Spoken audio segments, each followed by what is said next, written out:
So other volcanic places that we can get. So Hawaii is an example of a hotspot volcano. It's not at a plate boundary, it's in the middle of a plate.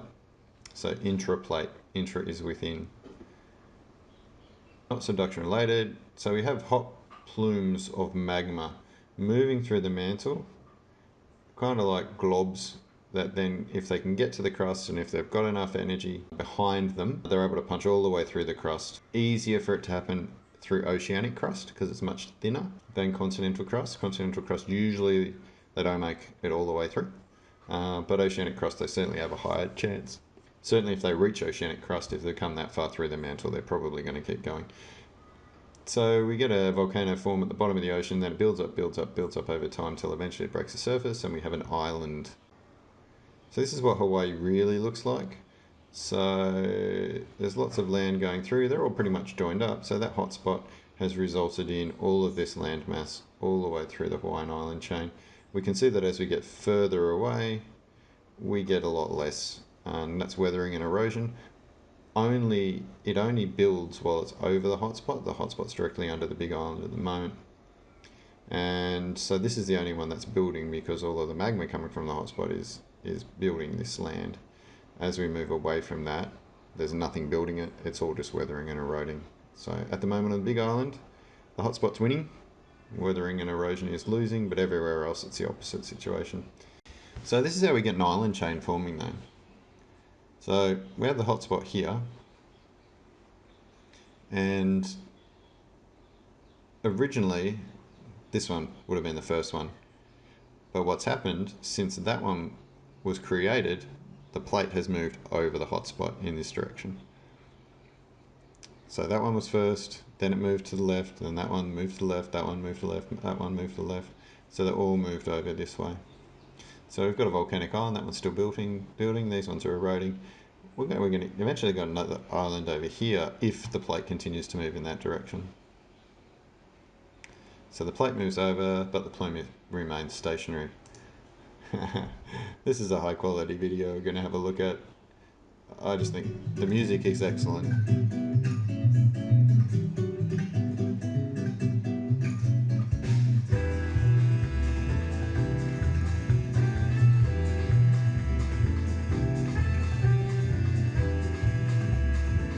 I think we get the gist though, don't we? That's pretty cool. Okay. Maybe it's not cool, but it's funny. So Hawaiian Island chain we can see going through here, up to there.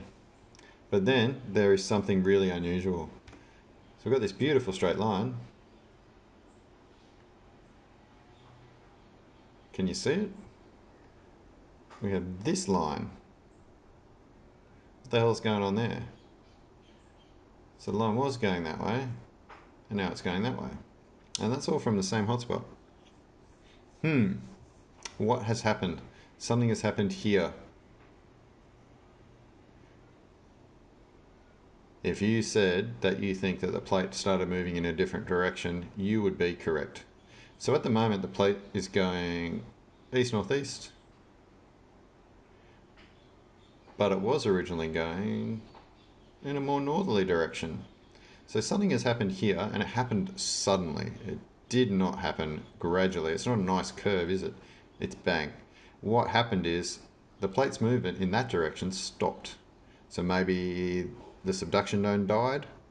The subducting slab might have snapped off and stopped subduction in that direction, and then the movement in this direction changed. Or there might have been some, that's the most likely one, but there could have been continent-continent collision, like over here where India's crashing, or over here where India's crashing into Asia. Eventually that movement's going to stop because it just simply cannot keep pushing in to each other like that. So it could have been continent-continent collision, but most likely it was a subduction zone that died. That's just my personal opinion. I don't know that for sure. Okay, the Australian Alps. So, for those of you who don't know, the Great Dividing Range is the Australian Alps on the east coast of Australia. They weren't always there. Certainly not 130 million years ago. So, what happened, these videos are in the description, I'm not going to go too hard into those. So 130 million years ago, we had a plain that was uplifted because of magma pushing underneath it on Gondwana. And then we had kind of a rift valley forming in there. We had some divergence from the very east of Australia away. And what happened is we had formation of a mid-ocean ridge. Now, the divergence continued up to a point until eventually it stopped. The uplift remained here. We had some volcanism as well, some hotspot volcanism through there.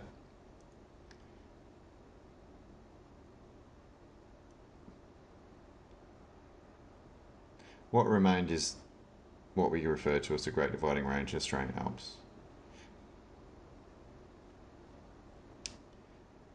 And then all of that continental mass underwater that is to the east of Australia is Australian crust, and this is where it ended up.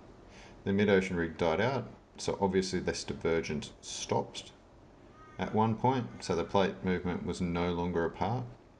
And if we go far enough to the south here, we have an interesting spot on the continent of Zealandia, and it's New Zealand. So the west coast of New Zealand on the North Island is actually Australian crust. It's actually a little bit of this crust that ended up in New Zealand. Pretty interesting. The other half of New Zealand and the South Island is made of Pacific crust. So you had uplift where, I don't need to describe that, we can talk about that when we get to New Zealand.